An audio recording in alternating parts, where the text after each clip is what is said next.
What's up guys, today's video is sponsored by EA, who sent me this awesome kit of Fallen Order goodies. It came with a 2TB Purge Trooper themed hard drive and this amazing replica of Cal's lightsaber from the game. This thing is beautiful, detailed, and surprisingly heavy. It came with a little disclaimer that says it's not a toy, but I beg to differ. The box also came with 2 Xbox codes for the deluxe edition of the game and 10 Xbox Game Pass codes. I'm giving away all of those codes, and you can enter the giveaway at the link in the description. For today's actual video, I'll be talking about something in Fallen Order that really impressed me. I feel like there's been a lot of talk about the gamification of the Force in the nearly 6 years since the Star Wars universe was split in between Canon and Legends. Video games like The Force Unleashed or Knights of the Old Republic were allowed to play in the Star Wars sandbox, but George Lucas never considered any of the Legend stories to be part of his universe, so those creators were largely allowed to do whatever they wanted. I want to make it clear, I love KOTOR and think The Force Unleashed is a lot of fun. There's nothing wrong with those games, but I do think their interpretation of the Force doesn't gel with what Lucas established in the movies.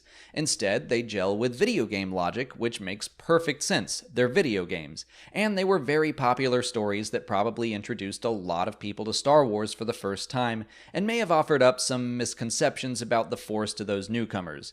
Which frankly, I don't think was a big deal back when we weren't getting as many big Star Wars releases. But the new canon has been set up in such a way that all of these new books and comics and video games have to adhere more closely to the same set of rules and history, especially surrounding the Force because it's so important to the core of Star Wars. I think Lucasfilm has been a lot more careful regarding how the Force works because by the rules George set up in the movies and the Clone Wars, the Force isn't about training and leveling up as much as it is about finding balance and connecting with the universe around you. The Force doesn't follow that video game logic. So I was very interested to see how Star Wars Jedi Fallen Order would handle Cal's progression from Padawan to Jedi, and I was surprised at how elegant their solution was. There's still some compromise to be had because it is a video game and I absolutely think there should be some flexibility between mediums for storytelling. But overall, I was very pleased, and I'm about to get into some spoilers for the game if you haven't played it yet.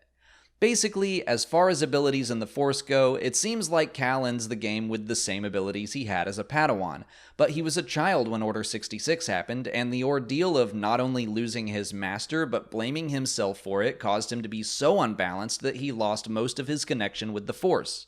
You start the game with the ability to slow time down a bit and the ability of psychometry. He can touch things and read their past like Quinlan Vos. Psychometry seems to be a power that some Force users just have naturally, like we've recently been shown in the book Force Collector. Cal's ability to slow time is something else he is just supposed to be gifted with. Throughout the game, you unlock more powers like push and pull and double jump, really basic stuff all things considered, but the unlocking has nothing to do with Cal training or anything like that. Instead, it's about him reconnecting to the Force by facing the trauma that caused his disconnect in the first place. He remembers the lessons that his master taught him before his death. And yes, you practice pushing or pulling with the Force, but thematically it's not about practicing the powers. Instead, Cal learns lessons about overcoming obstacles that your master is teaching you. Like I said, there is still some compromise going on between game mechanics and what we are actually told about the Force in the movies and other stories, but just like the Force, the answer is found in balance. I was really impressed by how much effort the dev team went through to keep their game in line with what George Lucas said about the Force, at least as much as they could, and I thought it was worth mentioning. The Force and how it works seems like something that can really turn into a religion with Star Wars fans, something that people very passionately debate. But I thought Fallen Order did a great job of finding a middle ground between two views that very often seem to be at odds with each other. But let me know what you thought of the Force and how it worked for Fallen Order in the comments, and remember to enter the giveaway for the game codes by following the link in the description. If you haven't already, please like this video, subscribe to the channel, follow us on Twitter, Instagram, and Facebook, and consider checking out our Patreon page. As always, thanks for watching, and may the Force be with you.